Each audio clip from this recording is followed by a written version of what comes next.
महागणाधिपतये नमः। सदाशिव समारंभां शंकराचार्य मध्यमां अस्मदाचार्य पर्यंतां వందే గురు పరంపరాం. శ్రీమాత్రే నమః.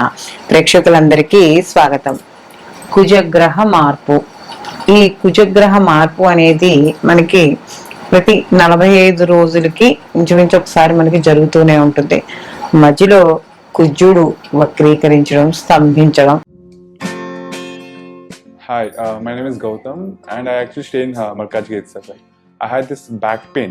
It's been 1.5 years. I have tried many treatments like chiropathy, oil massage, physiotherapy especially, but it didn't work out as much like what I expected. I strongly suggest homeopathy. You people can carry on with the homeopathy. Area Malkajgiri and doctor name is like Nagesha Rao and the clinic name is Neocare Homeopathy. ఇలాగా మనకి జరుగుతూ ఉంటాయి. అయితే ఈ కుజుని యొక్క సంచారాన్ని అనుసరించి ఇక్కడ ద్వాదశ రాశుల వారికి శుభాశుభ ఫలితాలు అనేవి ఉంటాయి. అంటే అక్కడ కుజుడు ఉండే స్థితిని బట్టి ఏ భావంలో ఉన్నాడు, భావాధిపతి ఎవరు, ఇవన్నీ కూడా మనం లెక్కలోకి తీసుకున్న ద్వారా మనకి ఈ మిగిలిన అంటే ఈ ద్వాదశ రాశుల వారికి కూడా వాళ్ళకి ఎటువంటి పనులు చేపట్టవచ్చు, ఎటువంటి పనులు చేపట్టకూడదు, అసలు వాళ్ళకి ఉండే ఆ యొక్క కుజుని యొక్క ప్రభావం వాళ్ళ యొక్క జీవితం మీద ఆ 45 రోజుల పాటు ఎలా ఉంటుంది, ఇలా రకరకాల మార్పులు ఏం జరుగుతాయి, ఇవన్నీ కూడా మనకి తెలుసుకోవడానికి ఎక్కువ ఆస్కారం అనేది ఇక్కడ మనం గోచార పరంగా మనకి కనబడుతూ ఉంటుంది. అయితే గత కొంతకాలంగా కుజుని యొక్క సంచారం అనేది కాస్త కొంచెం అంటే కొద్దిగా ఏం జరుగుతుందో ఈ కుజ మార్పు వల్ల అనే ఒక కొద్దిగా భయం అనేది కనబడుతుంది. అంటే ఆ ఇచ్చే ఫలితాల వల్ల భయం. కారణం ఏంటంటే ఈ యొక్క కుజుడు ఇటు రవితోనూ అలాగే శని భగవానుతోనూ రాహుతోనూ కూడా కలిసి ప్రయాణం చేయడం అనేది జరుగుతోంది. కాబట్టి ఈ 3 గ్రహాలు కూడా మనకి పాపగ్రహాలు, అందులో భ్రమని కలిగించే గ్రహాలు, కాస్త కొంచెం ఇంకొకటి బద్ధకం కావచ్చు, క్రోధము. కుజుడు కూడా కొంచెం హైపర్ కొద్దిగా కొంచెం టెంపర్ ఉండేటట్టుగానే మనకు కనబడుతూ ఉంటాడు. ఆయన సైన్యాధ్యక్షుడు కాబట్టి ఎప్పుడు కూడా ఒక ఉద్రేకం, కోపంతో కలిగి ఉంటాడు కుజుడు. అలాంటి కుజుడు మిగిలిన పాపగ్రహాలతో కలిసినప్పుడు కొంత శుభ ఫలితాలు ఇవ్వడం అనేది తగ్గుతుంది. కాబట్టి అసలు నిజంగా కుజుడు ఈ యొక్క సంచారం వల్ల అంటే ఇంచుమించు ఈయన మార్చి 15 నుంచి అంటే ఈయన ఉచ్చస్థితి ఎప్పుడైతే దాటాడో, ఉచ్చస్థితిని దాటిన తర్వాత మార్చి 15 నుంచి ఏప్రిల్ 23 వరకు కూడా ఈయన శనితో కలవడం, అలాగే మళ్ళీ ఏప్రిల్ 23 నుంచి కూడా ఈయన జూన్ 1వ తారీఖు వరకు కూడా ఈయన రాహుతో కలిసి ప్రయాణం చేయడం అనేది జరుగుతోంది. కాబట్టి ఈ యొక్క 2 శనికి కుజుడికి కూడా పడదు, అలాగే రాహుకి కుజుడికి కూడా పడదు. కాబట్టి ఈ 2 గ్రహాలతో కలిసి ప్రయాణం చేయడం ద్వారా కుజుడు ఎటువంటి మార్పుల్ని, ఫలితాన్ని ఇవ్వబోతున్నాడో ఇప్పుడు మనం తెలుసుకుందాం.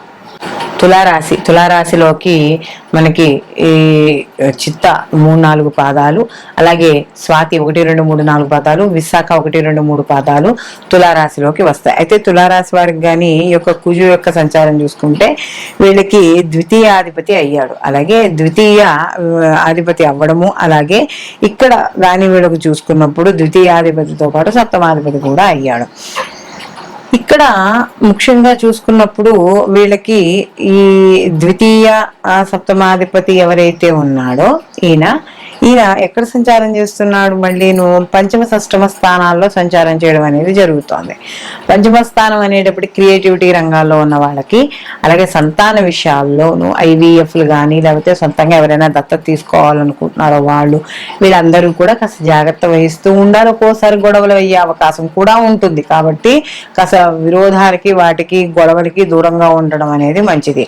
అలాగే ఈ యొక్క పంచమ స్థానంలో ఎప్పుడైతే ఈయన సంచారం చేస్తున్నాడో కాస్త సమయానికి భోజనం లేకపోవడం, సంతానపరంగా ఇబ్బందులు పడడం, లేకపోతే దగ్గర బంధువుల ద్వారా గొడవలు అవ్వడము, ఇలాంటివన్నీ కూడా ఏర్పడతాయి. అలాగే ఇక్కడ ఏవైతే కొంచెం చెయ్యకూడని పనుల మీదకి మనసు వెళ్ళడము, అంటే పంచమ స్థానం అనేటప్పటికి ఆలోచన స్థానం కాబట్టి ఆలోచనలు కూడా వివిధ రకాలుగా వెళ్ళిపోతూ ఉంటాయి, స్థిరంగా ఉండవు. కాబట్టి ఇలాంటి విషయాల్లో జాగ్రత్త అనేది వహించాలి. అలాగే మొత్తం మీద ఈయన ఎప్పుడైతే షష్టమ స్థానంలోకి మారుతాడో, అంటే ఈ యొక్క ఎప్పుడైతే ఈ మీనరాశిలోకి మారుతాడో, మీనరాశిలోకి మారి రాహుతో కలిసి ఉన్నా కూడా షష్టమ స్థానంలో పాపగ్రహాలు కాబట్టి కొంతవరకు వీళ్ళకి అనుకూలమైన ఫలితాలు ఇవ్వడం అనేది జరుగుతుంది. అంటే కాస్త అన్ని రంగాల్లో, అంటే సినీ కళ, రాజకీయ రంగాల్లో, విద్యా రంగాల్లో ఉన్న వాళ్ళందరికీ కూడా శుభ ఫలితాలు ఇవ్వడం అనేది జరుగుతుంది. అలాగే ధనధాన్య లాభాలు, కీర్తి, గౌరవము, సంతోషం, ప్రతిష్టలు, అలాగే రుణ